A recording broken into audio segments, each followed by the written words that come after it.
नमस्कार, आप दर्श न्यूज देख रहे हैं। मैं हूं Paramvir Singh. Constitution club of India का आज चुनाव हो रहा है। बीजेपी के दो बड़े दिग्गज आपस में इस चुनाव में टकरा रहे हैं। सारण से बीजेपी के सांसद राजीव प्रताप रूडी जो है कई टर्म से लगातार यहां पर सचिव थे और निर्विरोध चुनाव जीतकर आ रहे थे, लेकिन इस बार राजीव प्रताप रूडी के सामने बीजेपी के ही पूर्व सांसद संजीव बालियान हैं और वोटिंग डाले जा रहे हैं। बता दें कि कहा जा रहा है कि अमित शाह ने संजीव बालियान को राजीव प्रताप रूडी के खिलाफ खड़ा किया है। और देखिए, वर्तमान सांसद और पूर्व सांसद आज वोटिंग के लिए पहुंचे हैं और वोटिंग करने के बाद बीजेपी के सांसद राजीव प्रताप रूडी क्या कुछ कह रहे हैं, आप पहले देखिए।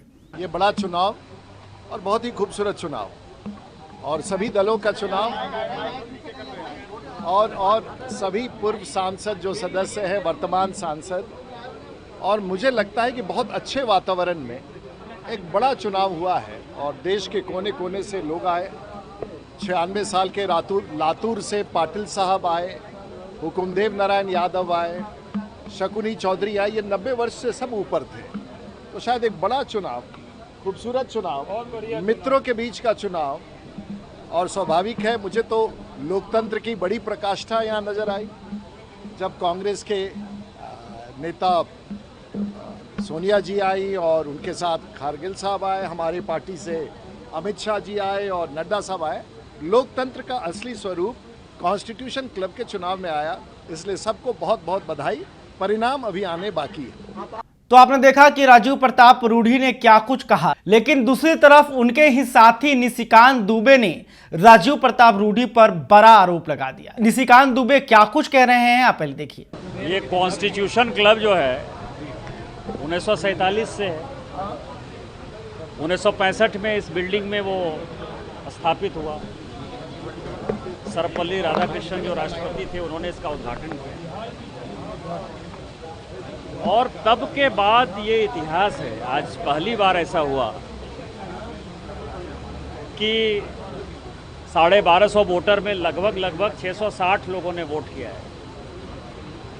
और वोट जो है, आप समझें कि भारतीय जनता पार्टी के राष्ट्रीय अध्यक्ष गृह मंत्री अमित शाह जी, कांग्रेस के अध्यक्ष मल्लिकार्जुन खड़गे जी, सोनिया जी, केंद्रीय मंत्री, वो सब वोट करने आए हैं। शायद मुझे लगता है कि पहली बार ऐसा हुआ होगा। और इस क्लब की गरिमा को बरकरार रखने के लिए सबों ने वोट किया है। आप देखें, दिल्ली जिमखाना क्लब में मेंबर होने के लिए लोग परेशान रहते हैं, इंडिया इंटरनेशनल सेंटर में मेंबर होने के लिए परेशान रहते हैं, लेकिन इस कॉन्स्टिट्यूशनल क्लब में जो है एमपी ही, यहाँ के जो सीटिंग एमपी हैं, केवल 300-350 ही सीटिंग एमपी है जो मेंबर हैं, रेस्ट जो है वो एक्स एमपी है। इसका मतलब कि क्लब की गरिमा जो है वो कहीं ना कहीं डिटोरिएट हो रही थी। उसको बचाने के लिए लोगों ने वोट दिया है। 2-3 घंटे का सवाल है और मुझे लगता है कि परिवर्तन होगा। डॉक्टर संजीव बालियान जो है नए सचिव होंगे इस क्लब के और इसके बाद इस क्लब की व्यवस्था को दुरुस्त किया जाए।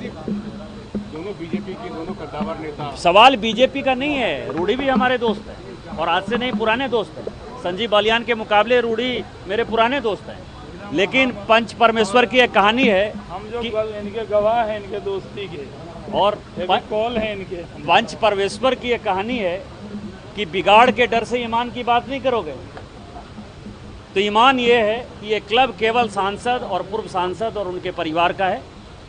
इसमें IAS, IPS, IFS, पायलट, दलाल, इंडस्ट्रियलिस्ट, उसका कोई जगह नहीं है, कोई स्थान नहीं है। हमारी महिला सांसद है, उसके लिए स्विमिंग पूल में जगह नहीं।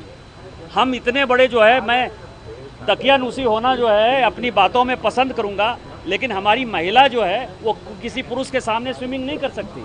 यही क्लब है, यही व्यवस्था है, यही भारत है।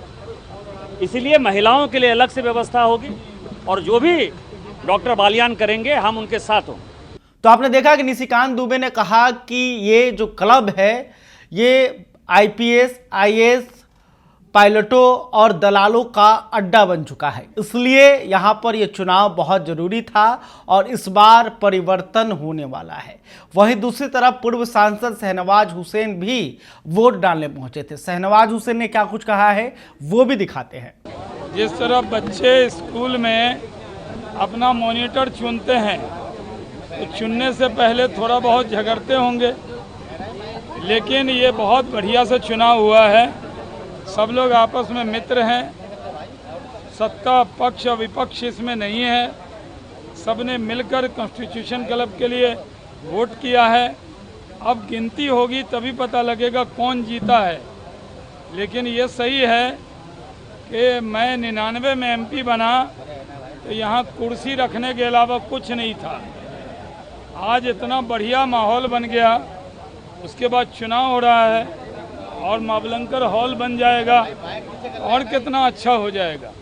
तो ये सब वोटिंग हुई है, सीक्रेट वोटिंग है, किसने किसको वोट दिया ये पता लगेगा, लेकिन ये सारे सांसदों की जीत है होगी, क्योंकि सब ने मिलकर वोट किया है और दलीय भावना से ऊपर उठ के वोट किया है।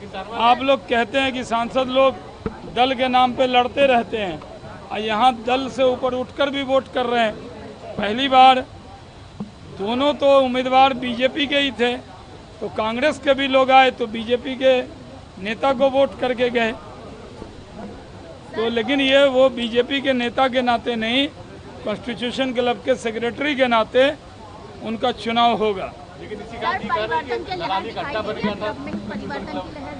है, कुछ परिवर्तन होगा सर? ये तो भाषा आपकी कन्विंसिंग वाली है। आप चाहती हैं कुछ करवाना तो पहले कहती। आप पूछ रही परिवर्तन होगा, यहाँ वोट हो रहा है, आप एक पक्षीय सवाल पूछ रही हैं।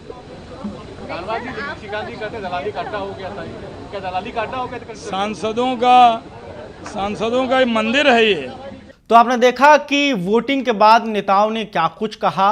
उन्होंने कहा कि ये दल से ऊपर उठकर वोटिंग हो रही है और कई टर्म के बाद वोटिंग की प्रक्रिया देखने को मिली है और बीजेपी के मतलब दल से ऊपर उठकर लोग वोट कर रहे हैं।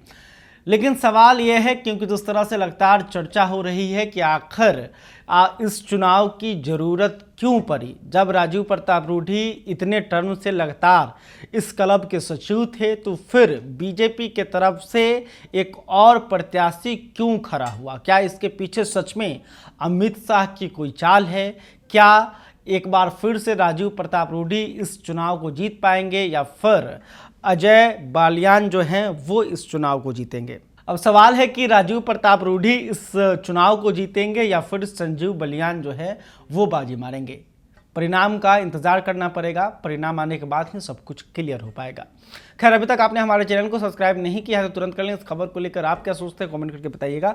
वीडियो फेसबुक पर देख रहे हैं तो हमारे पेज को भी लाइक कर लें। बहुत बहुत धन्यवाद।